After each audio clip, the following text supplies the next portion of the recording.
welcome to our monthly Leading Female Executive Panel discussion. My name is Catherine King and I'm the Director of the Business of Data team here at Corinium. Welcome to this live stream. Now, today is a special day as we mark our anniversary episode of the Leading Female Executive Panel. This format has grown and become so much more than a monthly discussion. It's a small community of brilliant minds who have attracted many to our Business of Data cohorts. Across the last year, we've discussed everything from cloud capabilities to AI. It's been great to have your support each month as listeners, and of course, to our amazing panelists who join us each month. Selfishly, it's one of my favorite projects that I get to work on, as elevating amazing female voices brings me so much joy, and I'm so glad the Business of Data takes an active role in this important work. Now, this month we are going to be talking all about the customer. The customer is why most of us are doing what we do, from experimentation analytics to improving data collection. It all comes back to the customer, and that can vary from organization to organization. Now, just as always, we are live because we want to take your questions and thoughts. With the nature of LinkedIn Live, there will be a slight delay, but I promise we will get to your thoughts and comments. We are live for 30 minutes, so you've got a good chance at getting your questions answered. Hello to Amy, Edward, and Melanie, already commenting that they're looking forward to this today. So, without further ado, let's bring forward our amazing speakers today. Welcome everyone to the panel. It is lovely to see you. Happy September. We're here already. What I would love to do is just start with a quick round of introductions, please. Nurali, if you wouldn't mind. Hiya. It's so honoured to be part of this amazing group for the last year. So I'm Nurali Patel. I'm the Director of Data Analytics and Insight with OpenReach. And I'm really excited about discussing what a matter close to my heart about keeping our customers connected today. Thank you so much, Nurali. Maritza, lovely to see you. Thanks, Catherine, and it's wonderful to be here. I can't believe it's already a year. It's been such a privilege to be part of this panel and meeting all the amazing women. I am the head of data at RCS Group in South Africa, Cape Town. We are owned by BNP Paribas Personal Finance, and within the global data structure, I represent South Africa as the Chief Data Officer. Amazing, Maritza. Thank you so much. Mina, lovely to see you as always. Hi, my pleasure to be here as well, and I've truly enjoyed each of these sessions, and have to say that in great time. So I'm also surprised that it's been a year. I work at a strategy at Kaito Inside, where we help us to use data more and better. Amazing. Thank you, Mina. Yes, an entire year since our first panel together. It certainly has flown. Beza, lovely to see you as always. Hi, everyone. My name is Beza Bauta. I'm the CDO of Mercy First, and so happy to be here. I can't believe a year has passed by. Time flies. Absolutely. And Sathya, lovely to see you join us again. Hi, yes, Sathya here. I'm the global head of data governance at Chanel, and I'm one of the newer joinees, but it's been great so far, so thank you. You are most welcome. It's always great to have old and new voices to the panel. As you will have seen, we have some ladies who join us more frequently and then others who drop in, but it is wonderful, the amazing voices we've attracted to this monthly episode. So as I mentioned earlier, we are talking all about the customers. Now, get those questions in via the comments. We would love to hear from you. But something that I think we can all agree with is that consumers really care about the experience they have with our brands and organizations, whether that's internal customers, external customers, stakeholders, however you want to position it, because I am aware that within the respective industries, that means very, very different things. So what I'd love to know to begin with is, how does this filter into your work within your organization's data and analytics department? What customer considerations are you making on a day-to-day basis? I'll come to Beza first, if you wouldn't mind. Absolutely. So in my field in healthcare, I think this is very personal, that the experience that you receive, from the get-go, from the point of entry to care to receiving whatever clinical and medical services is really important. obviously for health and well-being. So the more tailored that experience is, the more customized it is for me or whoever that individual is, the better overall. And I think another really important component is responsiveness. I think that's really key across all industries, that having a response to the customer and addressing their inquiry is topmost and the utmost of importance. Absolutely. And I think what makes this such an interesting discussion, especially with yourself, Beza, is patients are going to be your customers. They're going to be your primary focus. And let's be honest, the majority of us, if we're having to have a conversation with our healthcare partner, we're probably not in the best space. So that responsiveness absolutely needs to be tip top, because you need to feel that your voice is being heard and that they're responding to your needs as and when you have them. So very, very crucial for you. Satya, then moving across industries towards retail, what are you thinking about when you think about the customer? Yeah, so I think, and I feel like things haven't changed that much. It's really about how do we provide the best service. So I think in luxury, that service, that experience is really paramount and actually something that differentiates brands. And so, it is still that situation of figuring out wherever you are as a client of Chanel, do we know everything about you, but do we know it in a responsible way? Are we not being obtrusive? But we need to understand, even with COVID situations, there are clients globally that have different interactions across our different product categories in different countries. Our clients can have multiple residential addresses. So the simple things of data consistency and that kind of golden record is still there. But I think this question of kind of ethics and just because we can do things, should we take that kind of ethical exploration really seriously? Because it's about not being intrusive and being responsible. Absolutely. I'm going to pick your brains further on that in a later question, because I think that does go hand in hand with the experience, right? When it comes to customer considerations. Absolutely. Mina, I'll come to you next. Obviously, you've undergone a role transition over this last year, so I'm keen to pick your brains on both roles that you've sat within over the last year that we've been in discussion on these panels. When it comes to those customers, how can data analytics really influence and help and think about the customer in that department? Yeah, I've seen the same kind of a journey. So when I saw media, it was kind of a thing that was the core of the business, to understand the consumer customer behavior, because that was obviously about being able to sell and promote the right kind of offering and content to the customers, but also then being attractive enough to gain wide audience customers, and then being able to sell the advertisement space also. So I think in the media industry, they were quite in the front line when it was about understanding the consumer or customer 360 and kind of a wide aspect to what customers want and need, really.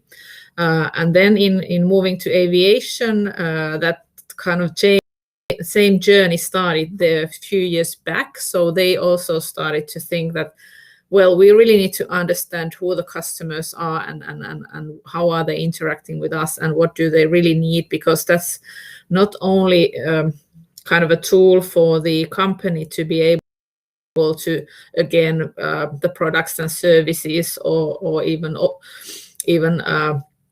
deliver the services in an efficient way, but that's also kind of a digital word. Customers, the consumers, are really expecting to get. They expect that everything is fluent for them and an easy to find the right option and kind of a easy interaction when they are traveling. So it really became also for the aviation one of the key, and now they are building on top of that. And I see now as a consultant also that it's the same for retail, what Satya was saying there as well, that also the retailers, they really understand more about the customer as a consumer and as a person, rather than just somebody who happens to shop with them or happens to come to their website. So really understanding more more about like what's influencing their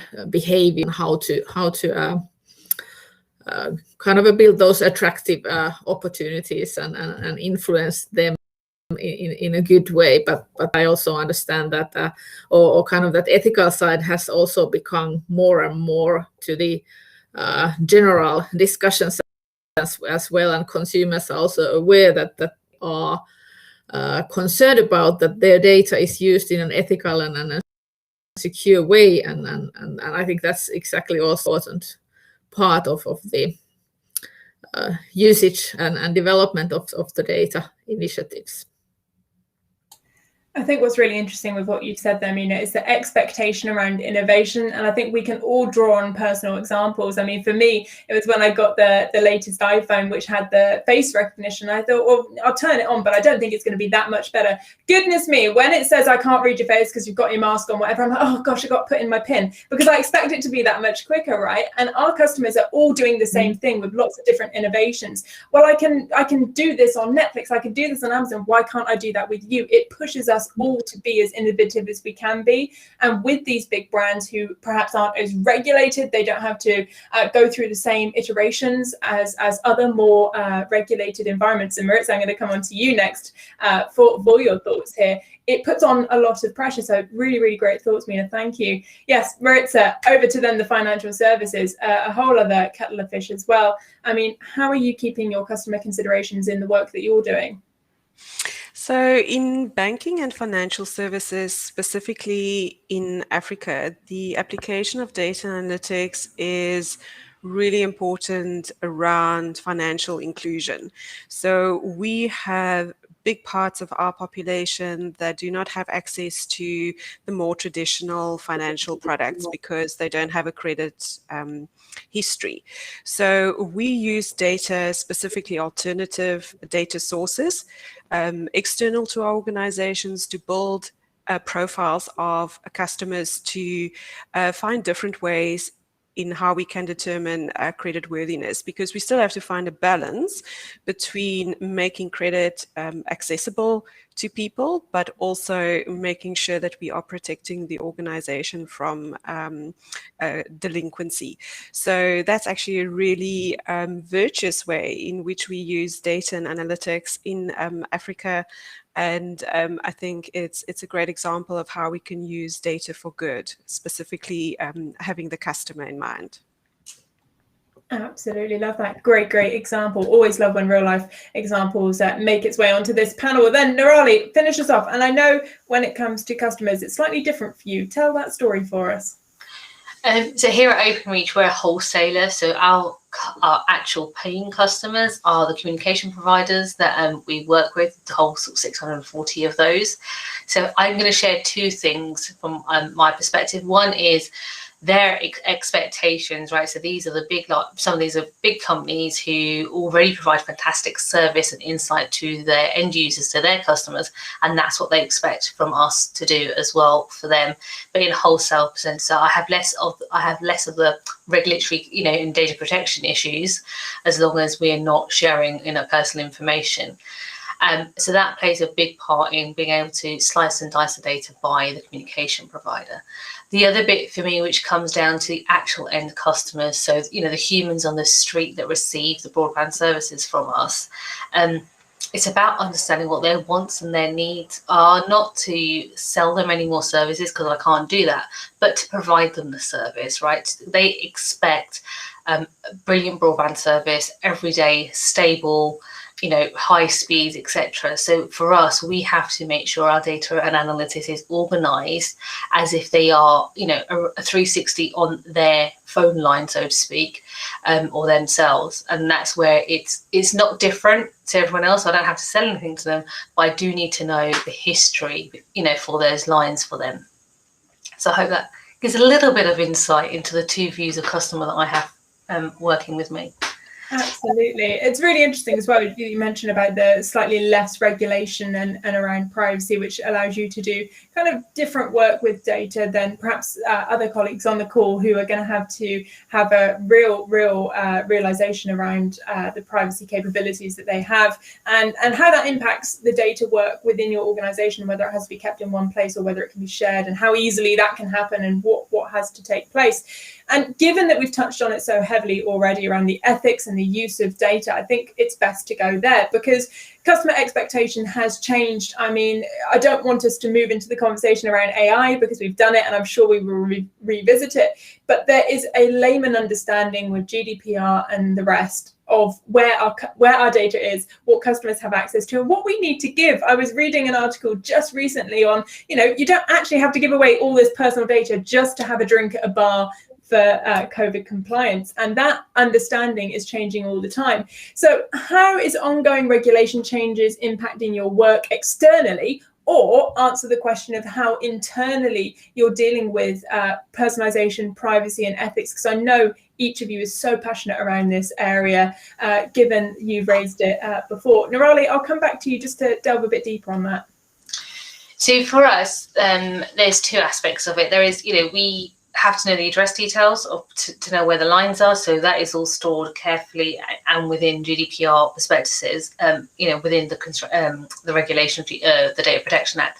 But also we have information on our 30,000 engineers, where they are, what they're doing and stuff. And again, that is all protected in the same privacy regulations and systems that we have.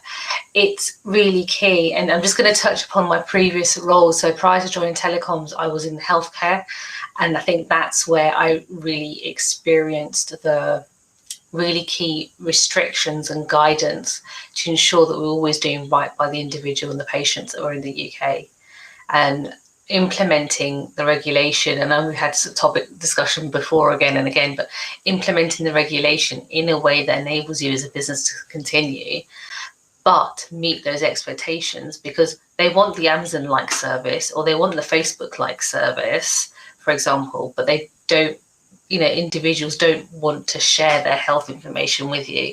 So it's a hard balance, and I'm sure others around the table can give their thoughts on that kind of experience. You want the best services, but you really worrying about your personal information.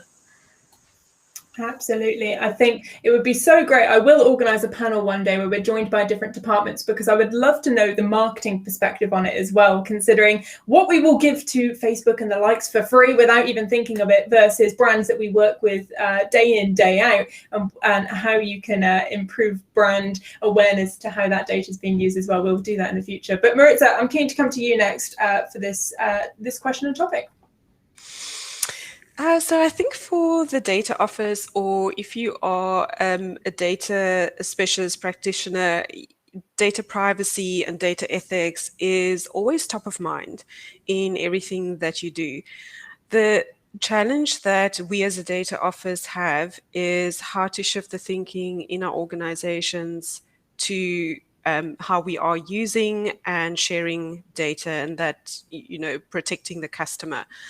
So it's one thing to have data privacy policies in your organization, but it's a completely different thing to make those policies or turn those policies into practices that people willingly follow.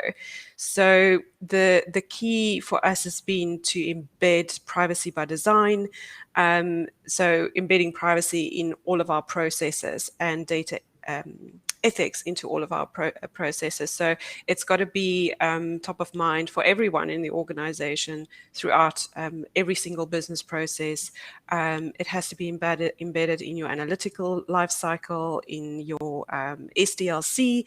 It actually has to be a quality gate in those processes. So I think, yes, it's great to have policies and on the surface to be compliant, but it's a completely different thing to make sure that that is actually happening in your organization practically.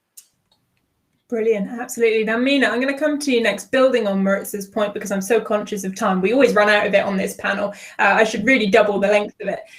If we want it to be front of mind, as Maritza said, and I can see lots of nodding going on, which I think means we all agree, How do we do that in practice? Because we say that about so many topics, and I'm sure if we go to many colleagues around the board, they'd all say the same thing about their particular portfolio or project. So how do we practically keep personalization, privacy, ethics all at the mind of everyone who's working within our department?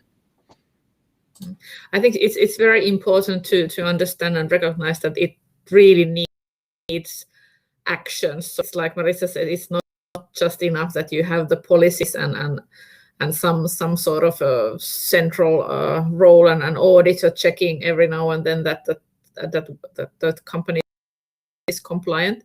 It really rethinking the processes and most importantly being able to really show that the compliance is there. And it has been really nice to see that there are a lot of initiatives, also startups, who are building those tools to make that happen for companies, like a platform to document and kind of a check that all the models that are pushed to production are actually kind of a complement or kind of in compliance with those policies that are set. So these kind of tools can really make it concrete and help, and then you are able to show also to your partners and the customers that you are saying that you are ethical. You can actually prove that's the case as well. And then there are also initiatives that are helping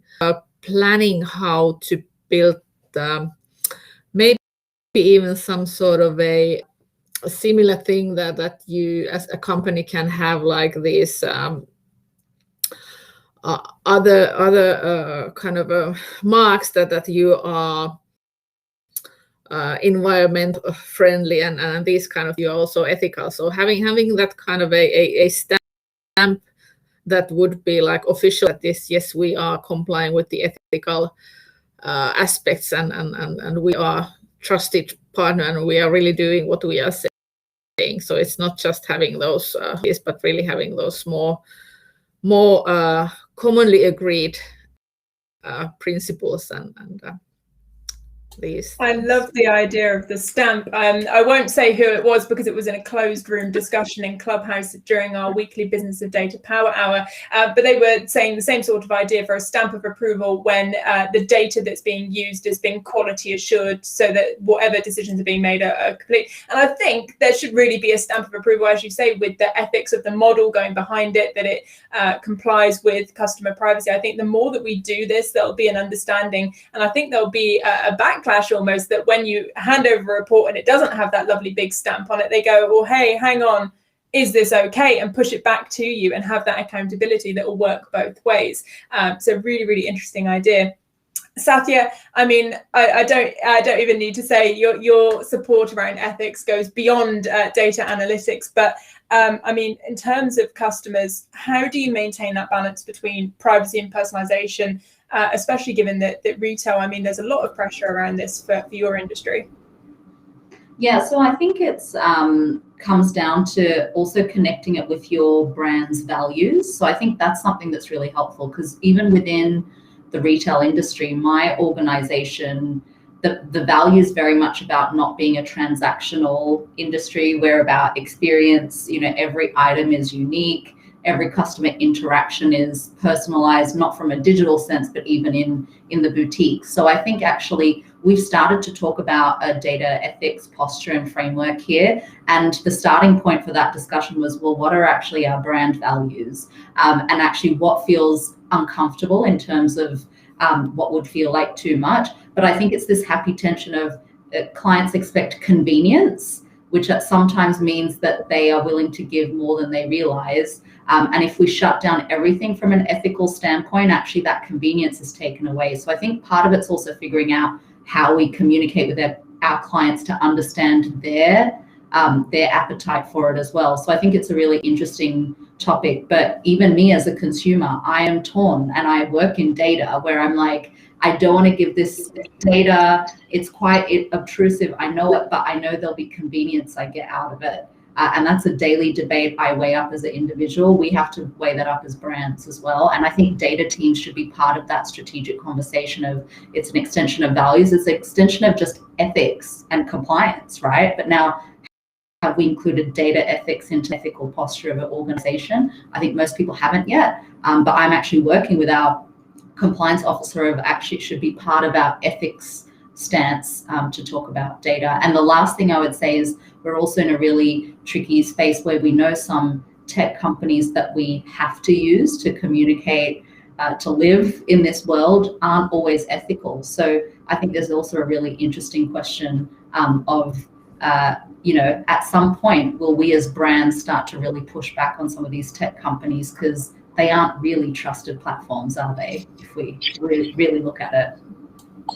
Absolutely. And that's exactly the reason I wanted to raise this question, because it is such a grey area. And for each of us on the call today, there will be different areas as to which of the boundaries we can sit with our customers as to that expectation, as to that convenience as well, and the different relationships we have with each brand as to, would you prefer Chanel to have a certain amount of information versus Mercyfirst to have another, given the relationship you have with that brand. And Beza, I'd love for you to round us out with the addition that in America, you guys are going through that fantastic interoperability challenge, which adds another layer to personalization and privacy in the healthcare sector. So for us, I think in the States, there's additional challenges regarding sharing of information. As Catherine mentioned, that interoperability for us in the United States, there is specific laws that say that information needs to be shared freely across the network for optimization of health and well-being. So that creates an additional challenge for us.